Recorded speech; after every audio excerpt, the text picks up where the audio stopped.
안녕하세요. 사연 읽어주는 남녀입니다. 오늘도 와주셔서 감사드리며 그럼 오늘의 사연 바로 소개해드리겠습니다. 부모와 자식의 이름으로 만난 인연을 흔히 천륜이라고 하죠.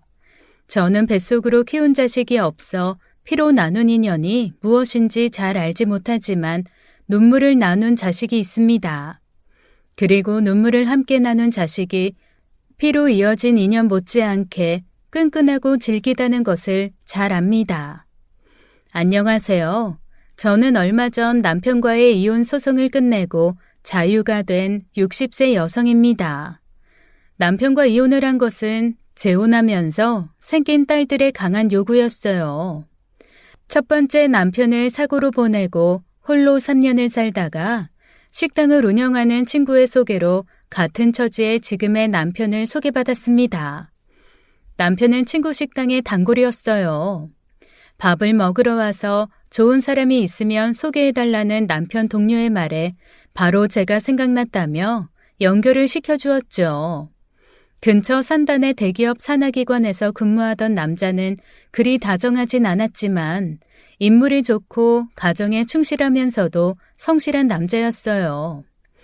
혼자가 된 것은 길다면 길고 짧다면 짧은 시간이라 저나 남편이나 재혼 생각이 크진 않았는데 막상 만나보니 혼자보다는 둘이 낫겠다 싶은 동료애 같은 것이 생기더라고요.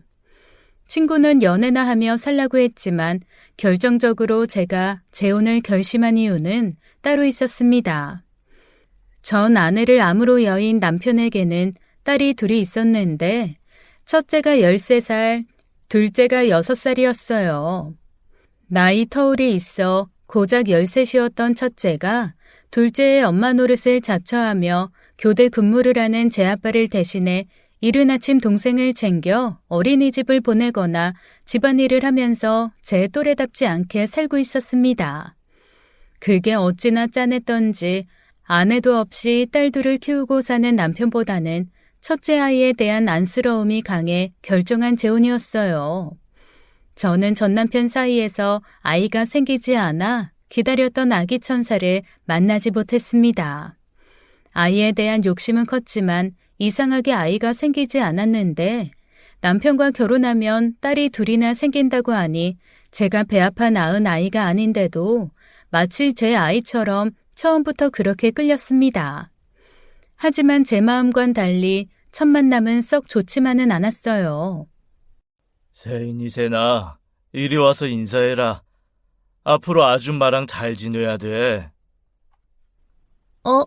아줌마 누구예요? 안녕. 아줌마는 아빠 친구야. 김세인, 인사 안 해? 김세인, 너 아빠가 뭐라 그랬어? 어른들 앞에서 방긋방긋 잘 웃고 인사하라고 했어, 안 했어? 어휴, 왜 그래. 애 놀라게. 괜찮아. 아이씨, 뭐? 아이씨? 너 이리 와. 이리 안 와? 어려서 멋모르는 둘째와 달리 첫째는 저에 대한 경계가 커서 제 아버지가 윽박지르듯 나무라며 방긋방긋 웃으라는 말에 자리를 박차고 방 안으로 들어가 버릴 정도로 저를 달갑지 않게 여겼어요. 저에 대한 거부감이 큰 첫째 때문에 고민하는 저를 보면서 그 자리를 주선한 친구마저도 다시 한번 생각해보라고 했었죠. 얘 지선아, 아무리 잘해도 남의 자식 키운 공은 없다더라. 나는 딸만 둘이라길래 아들 있는 것보단 더 나을 줄 알았지. 다시 생각해보는 게 낫지 않겠니? 사실 저는 공 같은 것은 생각하지도 않았습니다. 키워준 은혜 갚으랍시고 훗날 효도를 강요하고 싶은 생각도 추호도 없었고요.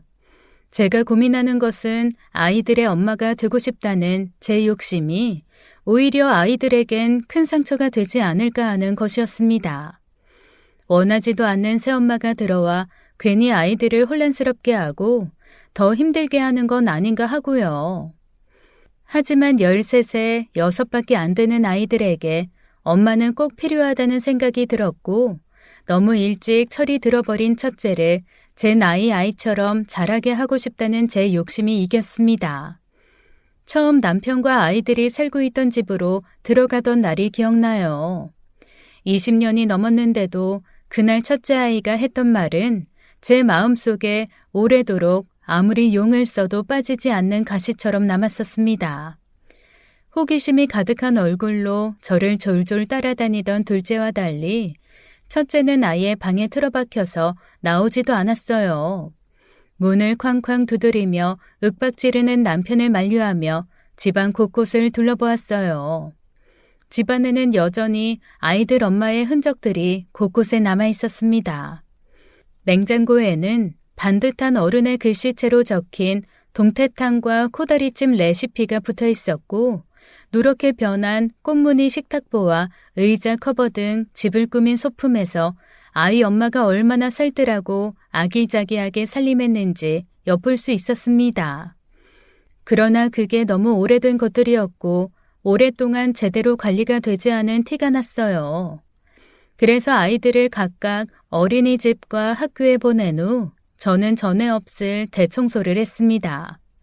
아무리 청소하고 살았다고 한들 13살 아이의 손끝이 미치지 못해 쌓인 먼지가 집안 곳곳에 숨어 있었고 저는 그날 기다렸다는 듯이 대청소를 했어요. 소파와 텔레비전 장처럼 도저히 혼자서는 움직이기 어려운 큰 가구를 움직여 숨은 먼지를 찾아내고 쓸고 닦는 것은 그다지 어렵지 않았죠. 한 번도 빨지 않았을 이불이나 베개, 쿠션 커버를 빠는 것이 큰 숙제였어요. 아시는 분들은 아실 겁니다.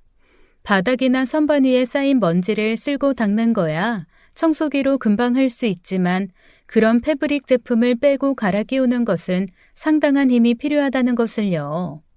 저는 종일 먼지를 털고 안방과 아이들 방에 이불과 베개를 빨아 널고 묵은 때가 있는 패브릭 소품들을 욕조에 담가 불려서 때를 빼야 했어요.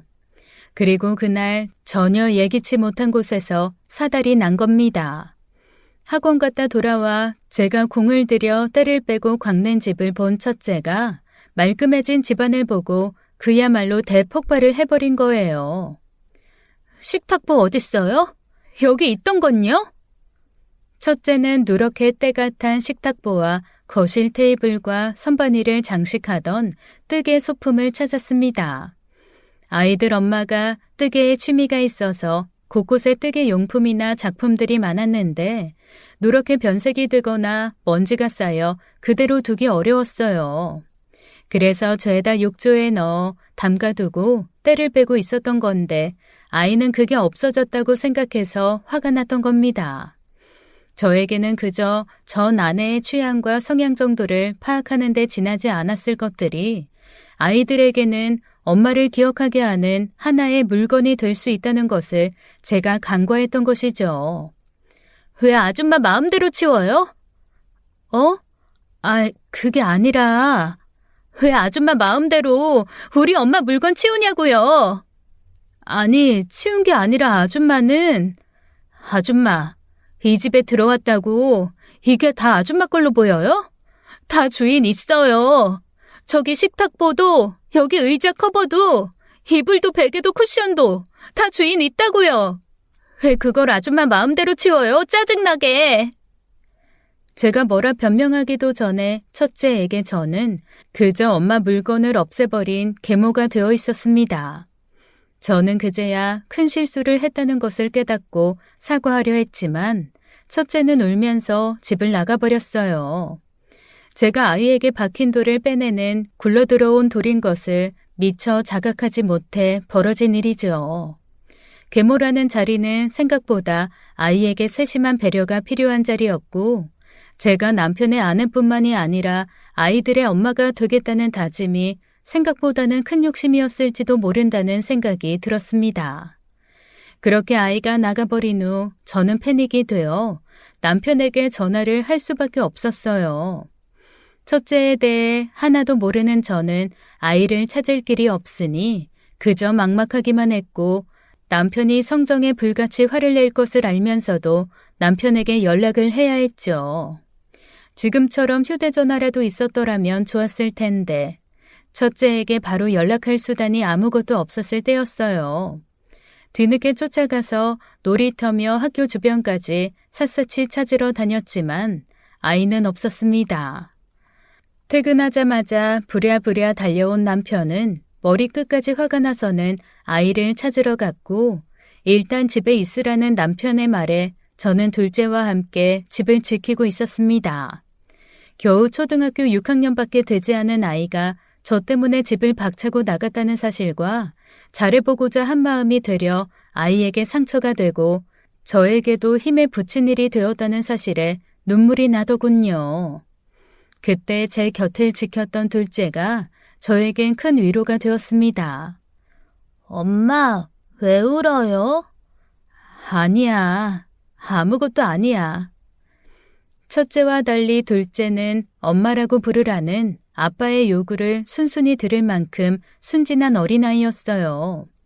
그리고 둘째가 제 언니 방에 가서 뭔가를 가지고 나왔는데 저는 그걸 보고 매우 놀랐습니다. 그것은 케이크 상자였는데 그 안에는 케이크 대신 구겨지고 찢긴 사진이 있었어요. 그리고 그 사진의 정체는 바로 아이들의 엄마였습니다. 아빠가 그랬어요. 어? 아빠가 지금 엄마 오니까, 옛날 엄마 사진은, 다 없애야 한다고 그랬어요. 저는 그제야 첫째가 왜 그렇게 예민하게 굴었는지, 제가 제 엄마 물건에 손을 댔다는 사실에 왜 그렇게 불같이 화를 냈는지 알 것 같았습니다. 알고 보니 남편은 저를 생각한답시고 식탁 유리밑이나 선반 액자에 있던 아이들 엄마 사진을 다 치우게 했더라고요. 그리고 그 과정에서 남편과 첫째가 크게 싸웠고 그것을 고스란히 둘째가 보고 있었던 겁니다. 남편이 화를 내며 찢고 구겨버린 아이 엄마 사진을 첫째가 울면서 다 챙겨놨다고요. 나중에 안 사실이지만 그 찢어진 사진을 보관하고 있던 케이크 상자는 무려 아이들 엄마가 죽기 전 첫째의 10번째 생일을 축하하기 위해서 산 케이크 상자였습니다. 아이들 엄마는 첫째의 생일 축하 파티를 했던 그날 갑작스러운 하혈을 하고 쓰러져 병원에 실려갔다고 해요. 첫째에게 그 케이크 상자가 어떤 의미였을지, 그 케이크 상자를 소중히 간직하고 그 안에 제 아빠가 찢어버린 제 엄마 사진을 넣어두는 첫째 마음을 제가 어떻게 상상이나 할 수 있었을까요? 그날 첫째는 자정이 다 되어서야 남편 손에 끌려 들어왔습니다. 평소 가까이 지내던 남편 회사 동료에게 같은 또래의 아이가 있는데 그 집으로 가 있었던 거였어요. 그 집에서는 첫째의 말만 듣고 계모의 구박을 받나 싶어 섣불리 연락 못하고 있다가 갑작스럽게 찾아온 남편이 아이를 찾자 별 수 없이 보내준 것이었습니다. 지금도 가끔 연락을 하고 지내는 그 지인은 그때 아이가 다짜고짜 초인종을 누르고 들어와 제 품에서 엉엉 우니 결국 사달이 났구나 했다고 해요. 세인이가 워낙 엄마에 대한 애착이 컸지. 엄마 자리 지키겠다고 그 어린애가 집안일을 악착같이 하는 게 눈에 보이더라니까. 그런 애가 새엄마를 뭐 기다렸다는 듯이 반기겠냐고. 그날 남편이 집으로 오는 길에 호되게 혼을 냈는지 아이는 눈물 범벅이 된 얼굴로 들어왔습니다. 그러고는 제 앞에 서서 말도 제대로 하지 못하고 꺽꺽 넘어가는 목소리로 간신히 말하더군요. 저도 어릴 때 그렇게 울어본 기억은 어렴풋이 있지만 당장이라도 숨이 넘어갈 것처럼 우는 모습에 저는 그저 불안하고 겁이 나기만 했습니다.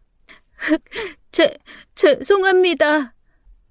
저는 그저 다 괜찮다고 하려고 했는데 남편은 다시 무서운 목소리로 말하더군요. 다시. 김세인. 첫째가 아무 말도 하지 못하고 입을 다물자 남편은 더 무섭게 다그쳤습니다.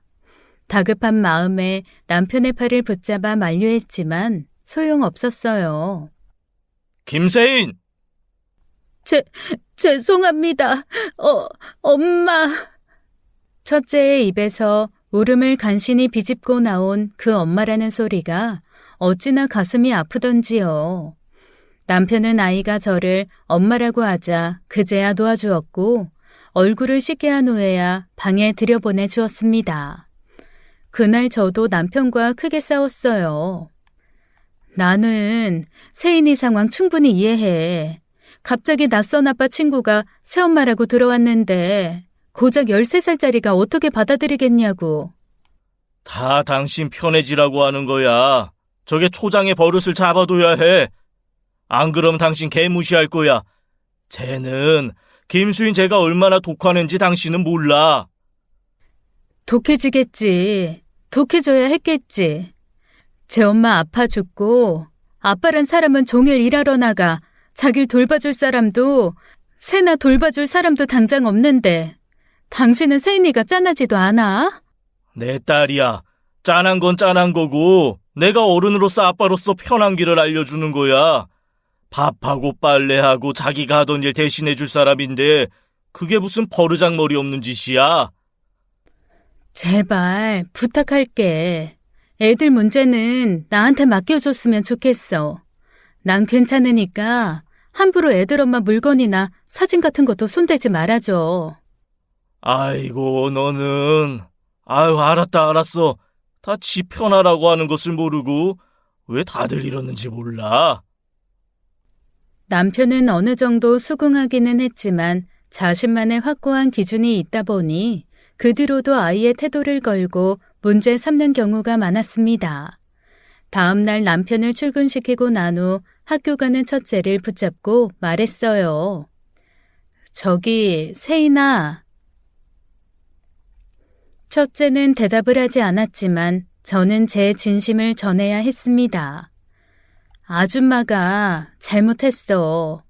너도 봤겠지만 식탁보랑 엄마가 만든 작품들에 먼지가 많아서 세탁하려고 했던 거야.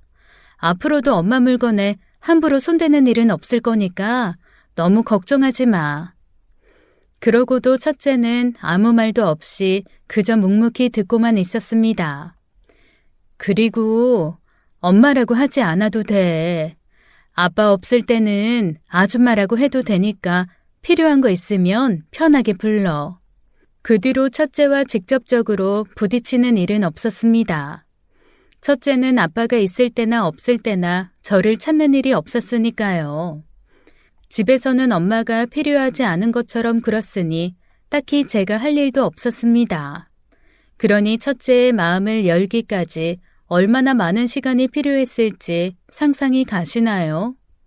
남편과 상의하여 정해둔 저만의 철칙이 있었습니다. 아이들에게 들어가는 돈에 관해서는 철저하게 제가 관리를 한다는 것이었어요. 아이들 용돈이나 필요한 물건을 구입하는 것 같은 건 제 아빠가 아닌 반드시 저를 통해야만 하는 일이었죠. 그도 그럴 것이 돈이 필요한 일이 아니면 첫째가 저를 찾을 일이 정말로 없었거든요. 첫째는 아줌마라는 것도 쉽지 않은지 돈이 필요할 때마다 저기요라는 말로 대신했어요. 그래도 저는 제게 그만큼이나 다가와 주는 것만으로도 감사했습니다. 돈 달라는 말도 하기 싫어 밖으로 겉돌거나 해서는 안 될 일을 할까봐 걱정도 많았으니까요. 그래도 제 노력을 알아주고 있는 것만 같아서 저에게는 큰 위안이 되었습니다. 그리고 제가 이 집에 들어오기 전 했던 결심 중 하나가 첫째가 제 나이 또래로 자라게 하는 것이었어요. 그러기 위해서는 무엇보다도 그전까지 엄마가 해야 할 일을 했던 첫째의 일들을 제가 완벽하게 해내서 첫째의 인정을 받아야 했습니다. 둘째는 기억도 하지 못할 만큼 어렸을 때 엄마를 잃었는데 갑작스러운 환경 변화 탓인지 말을 할 때도 하지 않을 때도 어라는 추임새를 쓰는 언어틱을 가지고 있었습니다. 혼자 있을 때도 의미 없이 한다거나 말을 할 때도 라는 추임새를 넣지 않으면 대화를 잇지 못하는 증상이었어요. 그만큼 아이가 정서적으로 불안하다는 말이었습니다. 그게 틱이란 것도 제가 이 집에 들어와서야 알 만큼 남편은 좀 무심한 사람이었습니다. 정신적 안정이 먼저라는 의사 선생님의 소견에 따라 저는 아이와 많은 시간을 보냈어요. 본격적인 치료를 시작하려고 마음먹은 이후에는 몇 주간 어린이집도 보내지 않았어요. 영양소를 고려한 식단을 짜서 밥상을 차리는 일이나 아이를 제때 구석구석 깨끗이 씻기는 기본적인 일부터 어린이집을 가지 않는 동안 놀이터에 가서 몸으로 놀아주거나 문화센터와 도서관에서 하는 여러 가지 프로그램에 함께 참여하고 잠깐이지만 언어치료센터의 도움도 받아 생활하다 보니 어느 순간 틱 증상이 사라지더라고요. 이거 엄마, 아빠, 나, 그리고 언니. 내가 그렸어. 둘째가 더는 어라는 불필요한 추임새를 쓰지 않고 어린이집에서 그린 우리 가족 그림을 보여주었을 때 가장 기뻐했던 것이 저와 첫째였어요. 호들갑 떨진 않았지만 저는 알 수 있었습니다. 저 역시 놀라기도 하고 기특하기도 해서 놀라 웃으며 아이를 안아들다가 첫째와 눈이 마주쳤는데 지금 생각해보면 첫째가 마음을 열기 시작한 것이 그쯤이 아닐까 싶습니다. 제 삶을 제쳐놓고 동생을 신경 쓸 만큼 의젓했던 첫째기에 동생을 생각하는 마음이 남달랐는데 무엇보다도 둘째가 안정되어가는 모습이 첫째의 마음을 흔들었던 것도 같습니다. 그러다 결정적인 사건이 일어났어요. 중학교에 올라간 첫째가 새학기가 시작된 지 얼마 안 돼서 친구들과 크게 다퉈 담임 선생님으로부터 연락이 온 것이었어요. 무슨 일인가 싶어 놀라 부랴부랴 학교에 가니 치고받고 싸웠는지 양쪽 애들 얼굴에 생채기가 나 있더군요. 속상한 마음은 잠시 접어두고 무슨 일이 있었는지 자초지종을 전말을 듣다가 저도 모르게 그만 화가 나 벌떡 일어나고 말았습니다. 첫째가 새엄마 밑에서 자란다는 이야기가 아이들 사이에서 돌았는지 반 애들 몇몇이 짓궂게도 첫째 앞에서 들으라는 듯 신데렐라 노래를 불렀다는 거예요. 신데렐라는 어려서 부모님을 잃고요. 그 노래 말입니다. 자기들은 그냥 좋아하는 노래를 불렀을 뿐이라고 변명했지만 빤하죠. 계모 밑에서 자란 첫째를 조롱한 것 그 이상도 이하도 아니었습니다. 내심 아이가 엇나간 건 아닌가 그래서 사고를 쳤나 싶어 피해 학생이 있으면 계모라 그렇단 소리 나오지 않도록 제대로 사과해야겠다는 마음으로 집을 나선 저 자신이 부끄러울 정도로 첫째에게는 잘못이 없었습니다.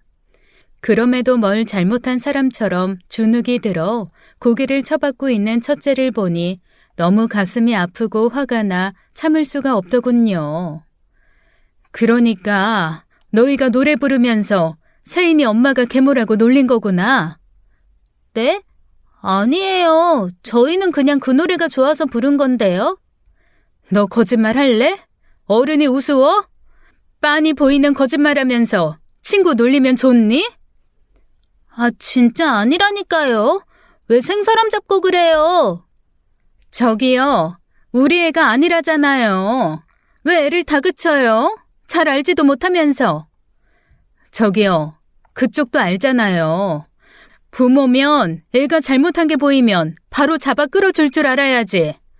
애가 학교에서 같은 반 친구 마음 상하게 하는 행동 했다는데도 무작정 애 편드는 게 맞아요? 고슴도치다 이거예요? 참, 말 웃기게 하시네. 누가 보면 제가 부모 노릇 못하는 사람인 줄 알겠네요.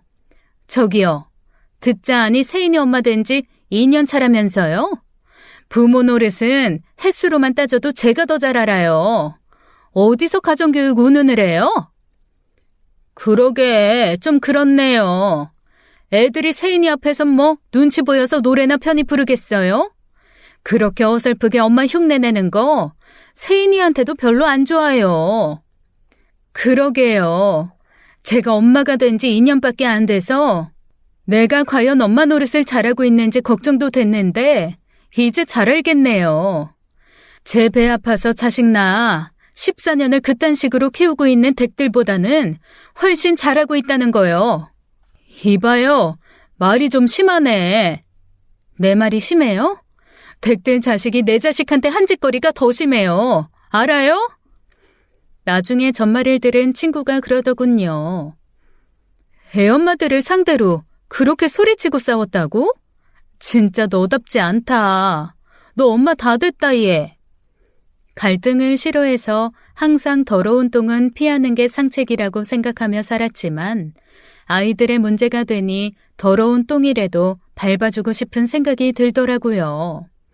평소에 저라면 절대 상상하지 못한 대처 방식이었어요. 그게 올바르거나 현명한 해결 방법이었다고는 할 수 없습니다. 하지만 적어도 아이가 졸업할 때까지 신데렐라 노래를 들으며 가정사를 조롱받는 일이나 너네 친엄마 죽었다며 같은 말로 상처받는 일은 없을 거라고 자신했죠. 그게 누구든 세인이에게 그런 상처를 주는 사람이 있으면 달려가 혼쭐을 내주겠다고 결심했으니까요. 그리고 그날 저녁 뒤늦게 집으로 돌아온 아이는 거실에 앉아있던 제게 다가와 말했습니다. 죄송해요. 아니야. 세인이 너 잘못한 거 없어. 그런 일 있으면 언제든 반드시 아줌마한테 말해. 다시 오후에 있었던 일이 떠올라 우라통이 터지더군요. 그래서 정말 단단히 일렀습니다. 그런 일로 절대 혼자 끙끙 앓거나 싸우지 말라고요. 그랬더니 첫째가 고개를 끄덕이고는 가만히 서 있더라고요. 더 할 말이 있나 싶어 올려다봤더니 첫째는 조금 머뭇거리다 말했습니다. 감사합니다, 엄마. 야간 근무로 남편도 없고 둘째가 일찍 잠이 들어 고요한 거실에 첫째가 남기고 간 그 한마디는 그날 밤새 제 귓전에 여운처럼 남아 있었습니다. 훗날 첫째가 말하기를 친구들과 그렇게 싸우고 나서 너무 외롭다고 생각했다고 합니다. 분명 잘못한 건 친구들인데 어쩐지 선생님도 자기가 친엄마가 없어서 자기 편이 아닌 것 같고 아빠를 생각하니 혼날 생각에 걱정만 되는데 달리 올 사람이 없으니 제가 올 것이란 것은 알았으면서도 막상 온 것을 보니 크게 낙담이 되었다고요. 저를 잘 몰랐을 때라 그 애들한테 무조건 미안하다, 잘못했다, 실수한 거다, 원하지 않는 사과를 할까봐 당장이라도 상담실에 뛰쳐나갈 준비를 하고 있었는데 자기가 하고 싶은 말을 대신해 아이들과도 아이들의 엄마들과도 싸우는 모습을 보고 그때 제가 둘도 없는 자기 편 같아서 너무 고마웠다고 시간이 흐른 뒤에야 그 깊은 속내를 끄집어 보여줬습니다. 그렇게 저희는 비로소 가족이 되었던 거예요. 첫째가 저한테 마음을 열었다고 해서 둘째처럼 살갑게 대한 것은 아니었습니다. 애교가 많고 웃기도 잘 웃는 둘째와 달리 첫째는 원래 성격이 무뚝뚝하고 표현이 많지 않았어요. 모녀지간의 정서적 교감도 부족하고 살갑다고 하긴 어렵지만 그래도 문제없이 잘 자라주었어요. 특히 아이들을 키우면서 크게 깨달은 점은 제가 욕심을 버리면 크게 관대해진다는 것이었습니다. 제가 엄마라는 소리에 욕심을 내지 않아서 머지않아 한 번의 다그침도 없이 엄마라는 소리를 들을 수 있게 된 것처럼 말이에요. 시간은 훌쩍 지나 첫째가 20살이 되었고 대학에 들어간 첫째는 느닷없이 독립선언을 했습니다. 대학이 집에서 그리 멀지 않아 통학이 가능한데도 그동안 모은 용돈과 저도 모르게 주말 알바를 하면서 꼬박 모은 돈으로 자취를 하겠다고 한 겁니다. 우리 가족에게 첫째의 독립은 너무나 갑작스러운 일이었어요. 저도 저지만 남편이 허락하지 않았습니다. 독립은 무슨? 기집애가 세상 무서운 줄 모르고? 허락받으려고 하는 말 아니고 그냥 이야기하는 거예요. 야, 이 기집애야. 네가 독립투사야 뭐야? 무슨 독립타령이야? 20살 됐다고 뭐 다 큰 어른 같아? 그럴 돈 있으면 등록금에나 보태. 아니면 대학이고 뭐고 없어. 그럼 대학 안 다니고 혼자 살게요. 뭐? 겉보기에는 평범한 가족처럼 자란 것 같지만 예쁘게 포장된 상자도 열어보아야 무엇이 들어있는지 알 수 있듯이 사실 저희 가정은 그리 평범하다고만은 할 수가 없었습니다. 남편은 성실한 가장으로선 충실한 사람이었지만 화가 나거나 술을 마시면 서슴지 않고 폭언을 퍼부어 주변 사람들에게 상처를 주는 사람이었어요. 저는 재혼 후 1년이 돼서야 그 모습을 처음 보게 되었습니다. 다른 아빠들보다 엄하고 다정한 표현을 못하는 것뿐이라고 생각했었는데 알고 보니 욕설은 기본이었고 듣자면 어떻게 저런 말을 할 수 있을까 싶을 정도로 사람의 인격을 짓밟는 말을 서슴없이 하곤 했죠. 야, 갖다 버리지 않은 것만으로도 감사히 여겨라. 너 같은 것도 딸이라고 내 인생이 불쌍하다.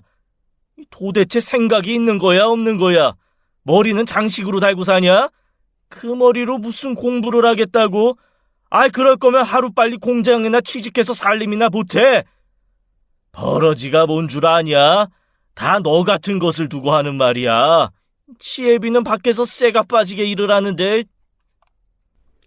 고작 학원 하루 빠진 첫째를 향한 말이었습니다. 회사에서 무슨 일이 있었는지 반주로 술을 많이 한 날이었고 때마침 학원에서 아이가 결석했다는 연락이 오자 남편은 딸을 감정 쓰레기통으로 삼은 겁니다. 저는 너무 놀라 남편을 나무랐지만 본 모습을 들켰다고 생각해서인지 그 뒤로는 저를 상대로도 그런 말을 숨기지 않았어요. 생가부된 주제에 아주 너는 새 남편 잘 만나 팔자 폈다. 그치? 좋은 직장 다니는 남편이 따박따박 돈 잘 벌어다 주니 집에서 그저 편하게 놀고 먹고 애도 못 낳는 게 내 덕에 자식이나 둘이나 생기고. 야, 나도 말이다. 너보다 이쁘고 돈 많은 여자한테 새 장가 들 수 있었단 말이야. 근데 나는 혹이 2개나 달려서 그게 어려워 얼마나 아쉽던지. 다 저것들, 저 버러지들 때문에 내가 이렇게 짠하게 사는데도 아무도 그거를 몰라. 야, 나같이 불쌍한 처지가 있겠느냐 이 말이야. 그 정도가 심해 이혼을 생각한 것도 여러 번이었습니다. 과부팔자 어디 가겠냐고 혼자 맘 편히 사는 게 낫겠다며 친구를 붙들고 울던 날도 많았죠.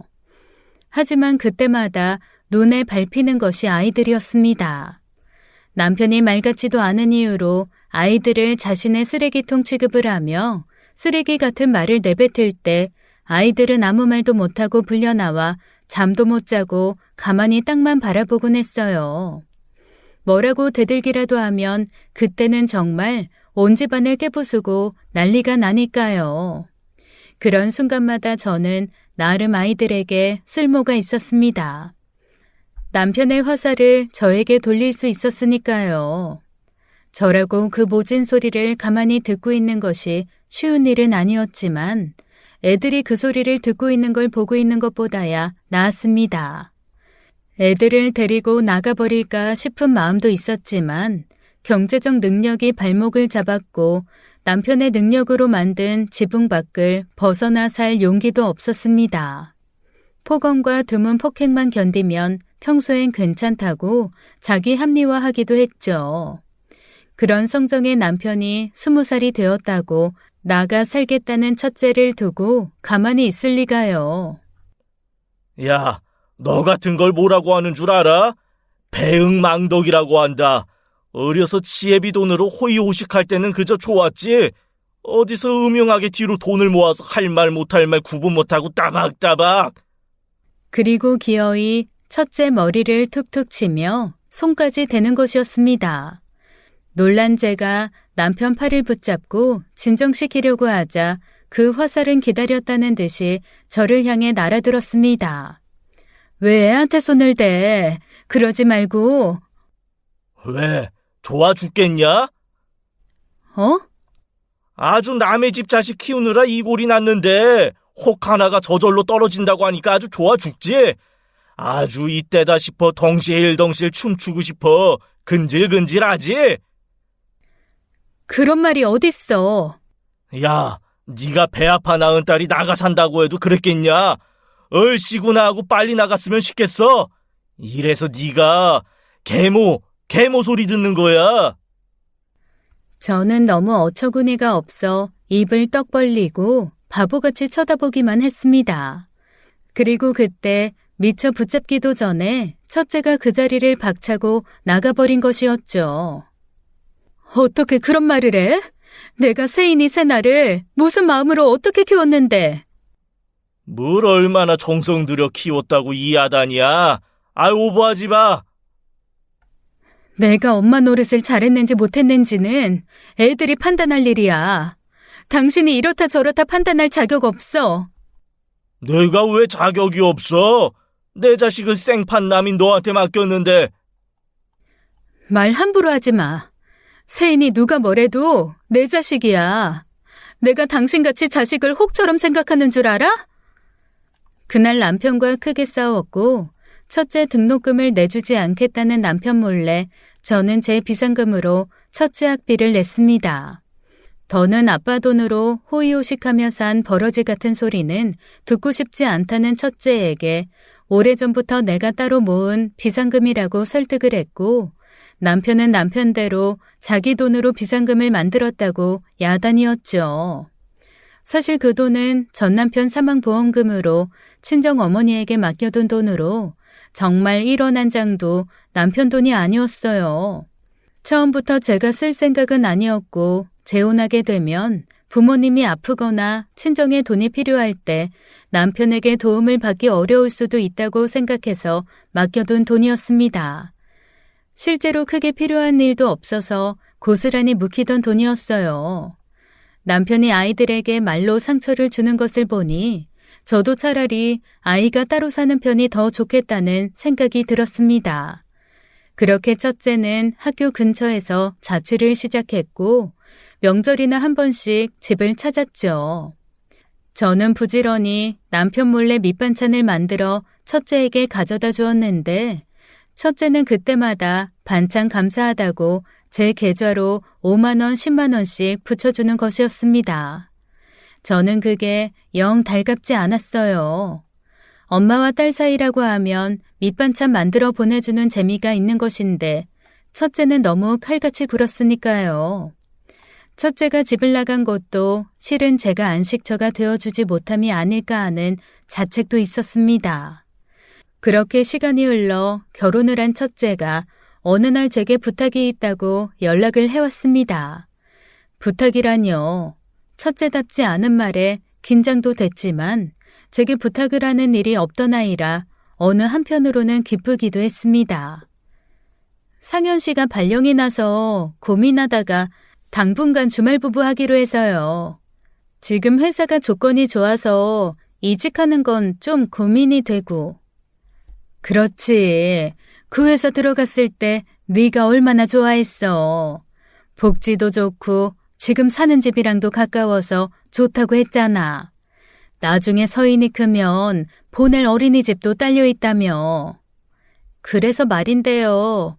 당분간만 엄마가 우리 집에 와서 서인이 좀 봐줄 수 있어요? 서인이 돌도 안 지났는데 남의 손에 맡기는 건 싫어서요. 대신 시터 비용 엄마한테 드릴게요. 나야 좋지. 아니 엄마가 해줄게 세인아. 이런 상황에서도 친정 엄마라고 편히 부탁하기보다는 칼같이 동계산부터 해서 좀 서운했지만 첫째의 제안을 거절할 이유가 없었습니다. 마음 같아선 눈에 넣어도 안 아플 손녀, 매일 곁에 머물며 보고 싶었지만 아무래도 남편이 있으니 쉽지 않았어요. 정년 직전에 회사에서 일어난 사고 때문에 거의 반강제로 퇴직을 당한 남편은 3년째 집에만 있는 중인데 퇴직연금으로만 생활하려고 하니 조금 빠듯하기도 해서 첫째의 제안이 달가운 것도 사실이었고요. 제가 식당에 나가 일이라도 하려고 하니 그건 또 못하게 막았습니다. 한평생 자기 능력으로만 가족을 건사한 게 자부심인 사람이라 제가 밖에 나가서 생활비를 벌어온다는 것은 자존심이 허락하지 않았던 것이죠. 엄마, 언니 집 여기서 지하철 2번 갈아타고 가야 돼. 왕복 2시간은 걸릴 텐데 그 거리를 어떻게 매일 왔다 갔다 하려고. 내가 아빠 식사 챙길 테니까 주중에는 그냥 언니 집에 가 있어. 아이들은 저를 생각하고 그렇게 말했지만 제가 남편 성정을 모르는 것도 아니고 자기를 두고 첫째 집에 가 있는 것을 달갑게 여길 양반이 아닌지라 그렇게 하기는 어려웠습니다. 그래서 그 뒤로 매일같이 첫째의 집으로 출퇴근을 하며 손녀를 봤지요. 오고 가는 것이 시간이 걸려 그렇지 아이가 원체 순하고 손이 가는 타입이 아니라 편했습니다. 눕혀놓아도 울지를 않아서 밥 먹을 시간도 충분했고 낮잠도 잘 자주어서 그 틈에 첫째가 미처 신경 쓰지 못한 집안일을 하기에도 충분했으니까요. 솔직히 말하면 즐거웠습니다. 생각 같아선 돈 같은 건 받지 않고도 해줄 수 있는 일이었지만 형편이 여의치 않으니 첫째가 용돈조로 주는 돈도 힘이 되었고 매일같이 손녀를 볼 수 있다는 것도 너무 좋았어요. 남편과 재혼하며 귀한 딸을 둘이나 얻기는 했지만 저한테 그렇게 작은 아이는 처음이기도 했으니까요. 서툰 할머니 때문에 손녀가 조금은 힘들었을지도 모르겠지만 집에 돌아가서도 스마트폰으로 요즘 애들 육아법을 따로 공부할 정도로 열정이 남달랐습니다. 갓난애기 한번 키워보고 싶다던 소원은 풀었겠다, 야. 그렇게 예뻐? 그럼 예쁘지.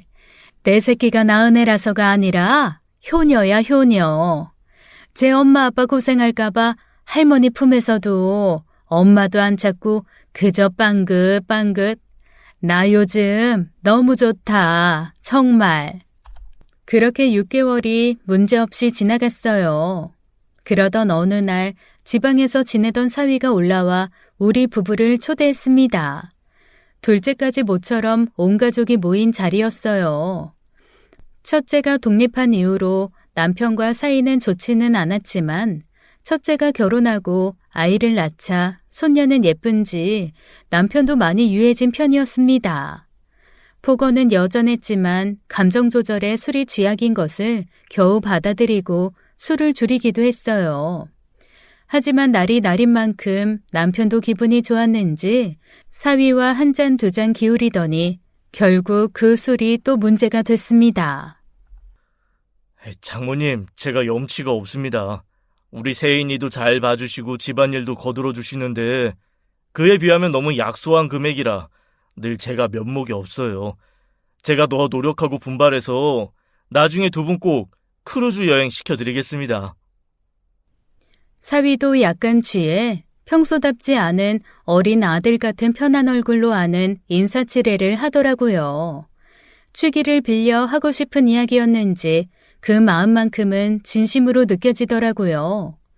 오히려 돈을 모아야 하는 아이들에게 그 돈을 받는 것이 더 미안하기만 했습니다. 그런데 갑자기 남편이 발끈하고 나선 거예요. 그게 남편의 자존심을 건든 것이었죠.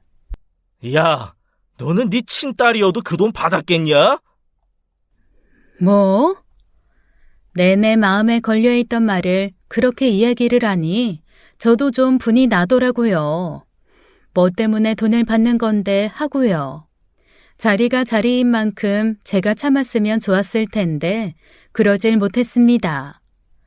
당신이 퇴직하고 나서는 살림하기가 빠듯하니까 어쩔 수가 없지. 뭐? 예상 못했던 것은 아니지만 남편의 눈빛이 돌변하는 것을 보니 심장이 쿵하고 내려앉더라고요. 하지만 그런데도 어쩐지 참기가 어려웠습니다. 근래 괜찮다가 또 술이 들어가니 저러는구나 싶어 속이 상하기도 하고 사위 앞에서까지 저렇게 이야기라니 저는 자존심이 없어 가만히 듣고만 있나 싶어 억울하기도 했고요. 나라고 세인이한테 돈을 받고 싶어서 받겠냐고. 돈이 없으니까 받는 거지. 밖에서 일이라도 하겠다고 해도 사람을 붙들고 놓아주질 않으면서. 야, 내가 돈을 안 주냐? 내 앞으로 나오는 퇴직연금은 뭐 어디 전방 가서 여시랑 바꿔 먹을 돈이야? 이게 누구 앞에서 돈 타령이야? 그게 아니라 아무리 두 식구여도 공과금이며 보험금이며 가만히 앉아 있어도 나가는 돈이 순식간의 일이었습니다. 남편의 손찌검에 저는 속수무책으로 나가 떨어진 겁니다. 저는 너무 놀라 어리둥절한 얼굴로 남편을 올려다보았어요. 사실 손찌검이 처음 있는 일은 아니었지만 사위와 딸들이 보는 앞에서는 처음이었습니다. 당장의 아픔보다는 애들 앞에서 보이면 안 될 모습을 보였단 사실에 창피하기도 하고 또 미안하기도 했어요. 저는 덤덤하게 일어나 몸을 추스르고 아무 일도 없었다는 듯이 짐을 챙겼습니다. 속으로는 천불이 끓었지만 애들 앞에서 그 이상 추한 모습을 보이고 싶지 않았기 때문이에요. 그때였습니다. 나가세요. 첫째의 단호하고 차가운 목소리가 들린 겁니다. 놀라 쳐다보니 첫째는 제 아버지를 바라보며 이루고 있었어요. 안 들려요? 당장 나가시라고요.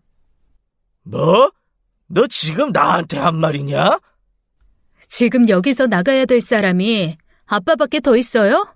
이게 키워준 애도 모르고 지 아빠한테 한다는 말이 뭐? 나가? 내가 왜 나가?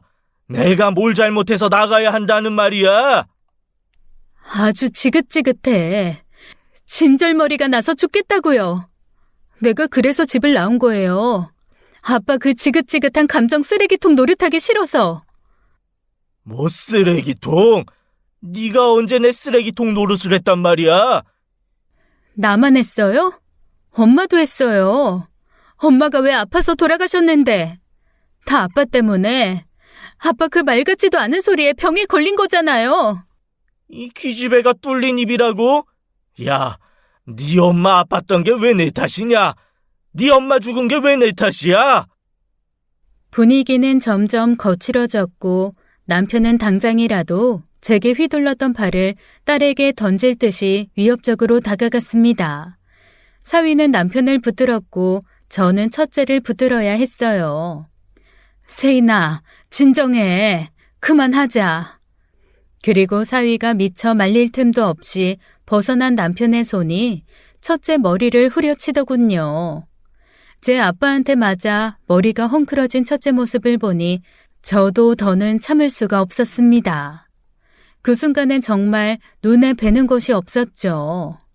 제가 남편의 뺨을 휘갈긴 것은 전에 없던 일이었습니다. 아마 술이 다 깨고 정신이 번쩍 들었을 거예요. 남편이 믿기지 않는다는 듯이 놀란 얼굴로 저를 노려보더군요. 네가 뭔데 내 딸을 건드려? 네가 뭔데? 부끄러운 줄 알아. 부끄러운 줄 알라고. 뭐? 야, 이게... 남편이 다시금 손을 치켜들자 첫째가 엉엉 울면서 지지 않고 제 아빠를 향해 소리치는 겁니다. 엄마가 그렇게 모진 말만 듣고 돌아가셔서 나는 얼마나 가슴이 아팠는데. 새엄마까지 그렇게 죽으면 어쩌나 해서 우리 집에 와 있으라고 했어요.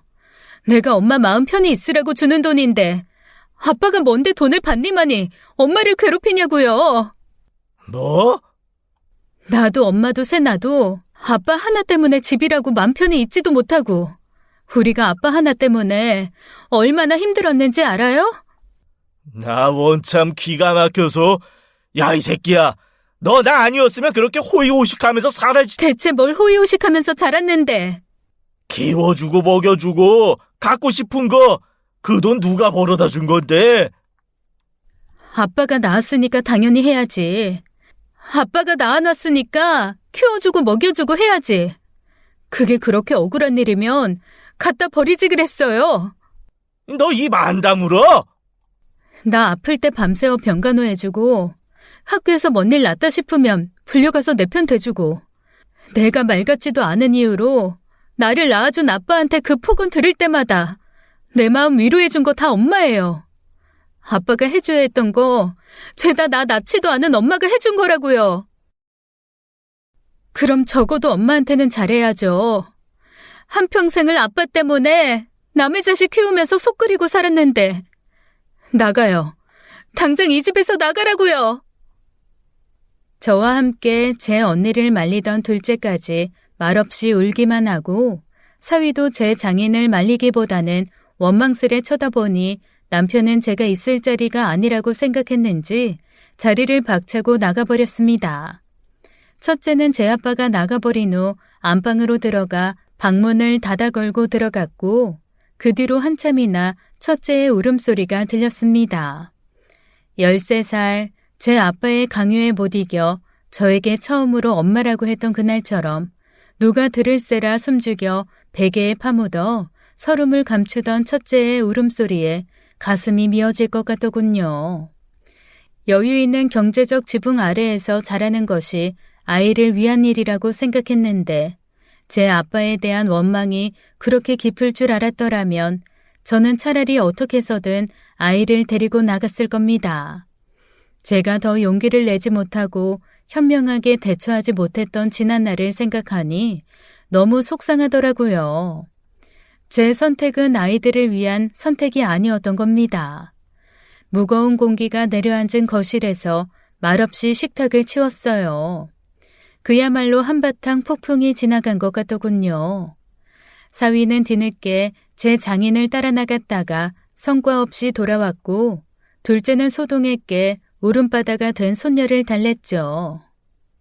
그리고 한참 뒤에 안방문이 열리더니 붉게 얼룩진 눈으로 첫째가 나왔습니다. 어렸을 때 이후로는 본 적도 없는 얼굴과 표정에 저는 눈물을 참기가 어려웠어요. 첫째를 안고 등을 토닥여주면서 말했죠. 괜찮아. 엄마는 정말 괜찮았어. 근데 세인이 네가 그렇게 힘들었을 줄은 몰랐어. 엄마가 네 마음 몰라줘서 너무 미안해. 그러자 첫째는 제 품에서 나와 제 손을 잡았습니다. 그리고 물러서지 않겠다는 듯이 단단한 눈빛으로 이르더군요. 엄마, 아빠랑 이혼해요. 뭐? 그건 생각지도 못한 제안이었습니다. 아이들이 남편의 그늘에서 벗어난 뒤에도 남편과 함께 살았던 것은 이유가 있었어요. 잦은 폭언과 가끔 있는 폭력이 익숙해진 것도 있었지만 남편과 이혼을 하게 되면 아이들과의 연결고리도 끊어지기 때문이었습니다. 무엇보다도 아이들이 중요했던 제게는 남편이라는 연결고리가 필요했던 겁니다. 더는 못 봐주겠어요. 왜 그러고 살아요? 왜 지금까지도 아빠 쓰레기통을 자초하면서 사느냔 말이에요. 맞아, 엄마. 나도 엄마가 아빠랑 이혼하고 좀 편하게 살았으면 좋겠어. 잠자코 듣고만 있던 둘째까지 나서니 마음이 이상했습니다. 저를 생각해 주는 것만 같으면서도 어쩐지 제가 아이들의 엄마 자리에서 밀려나는 것 같은 기분이 들기도 했으니까요. 하지만 그 뒤 첫째가 하는 말에 저는 왈칵 눈물을 쏟고 말았습니다. 독립한 것도 다 아빠 보기 싫어서 빨리 나간 거예요. 그땐 아빠가 하는 그 모진 소리 듣고도 아무 말 못하는 엄마도 보기 싫고 내가 나서서 엄마 바람막이 해줄 용기도 없는 나 자신도 싫어서. 그건 생각지도 못한 이유였습니다. 제 아빠를 답답하다고 생각하고 있다는 건 알았지만 이른 독립은 어쩌면 제가 더 큰 원인이 될지도 모른다고 생각하고 있었기 때문이었어요. 근데 결혼도 하고 애도 낳아보니까 너무 속상해서 엄마가 나랑 세나 친자식처럼, 아니 그 이상으로 마음 다해서 키운 거 알아요.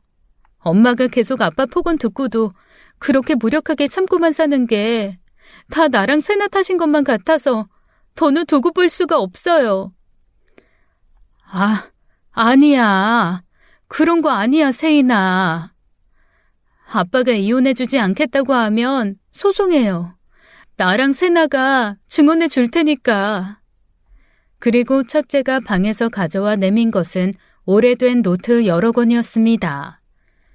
아빠가 나한테, 엄마한테 뭐라고 폭언했는지, 언제 그랬는지 어렸을 때부터 일기장에 다 써놨어요. 그리고 엄마가 언제 아빠한테 맞았는지도 써놨어. 너 알고 있었어? 어떻게 몰라요. 엄마 얼굴만 봐도 알겠던데. 엄마, 엄마가 아빠랑 이혼해도 엄마는 우리 엄마예요.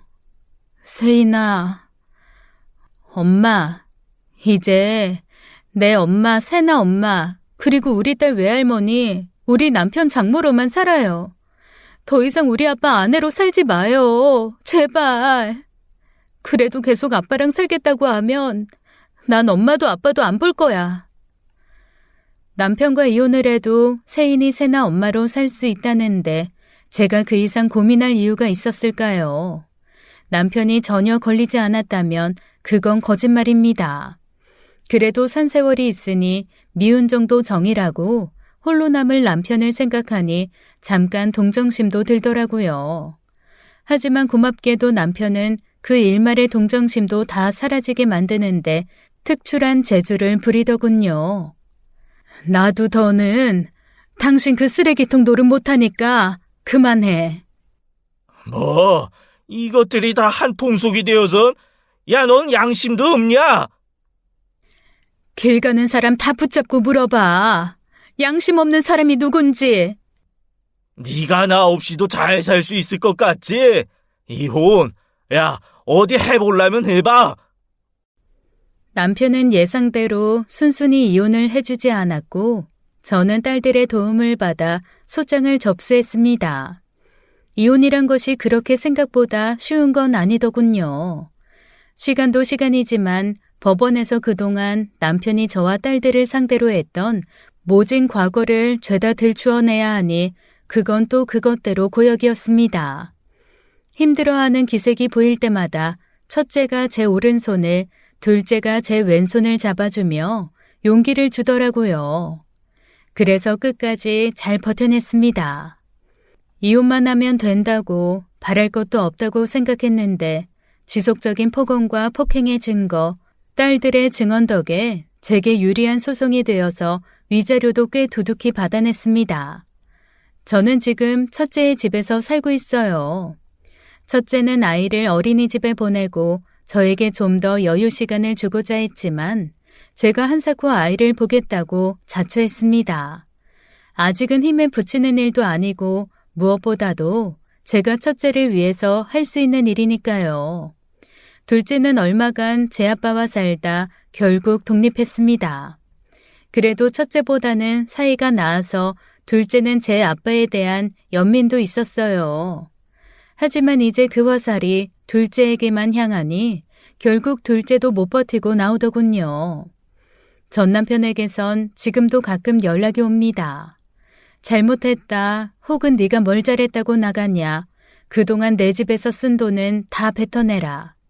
용서해 줄 테니 다시 돌아와라 같은 두서없고 의미를 알기 어려운 메시지들 뿐이죠.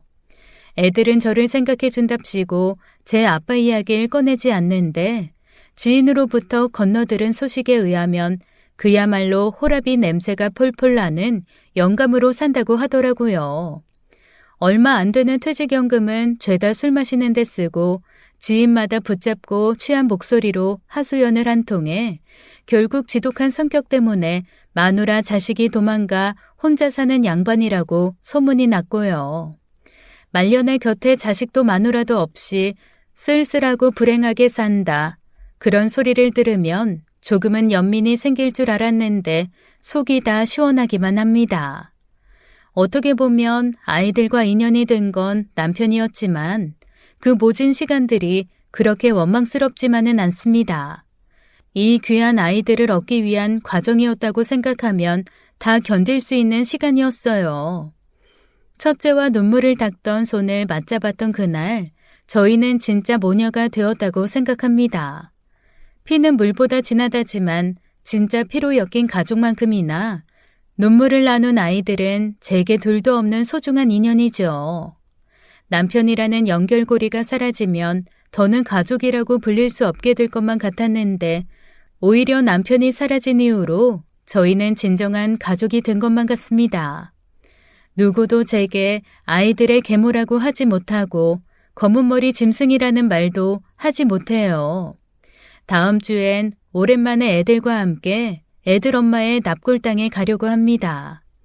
그동안엔 제가 엄마 노릇이나 제대로 하고 있나 싶어서 가지 못하고 늘 애들만 보냈는데 이제 친엄마가 곁에 있어주지 못한 시간이 아쉽지 않게 제가 끝까지 책임지고 가겠노라 약속하려고요. 지금까지 사연 읽어주는 남녀였습니다. 끝까지 시청해주신 여러분 감사드리며 저희는 다음 사연으로 돌아올게요. 감사합니다.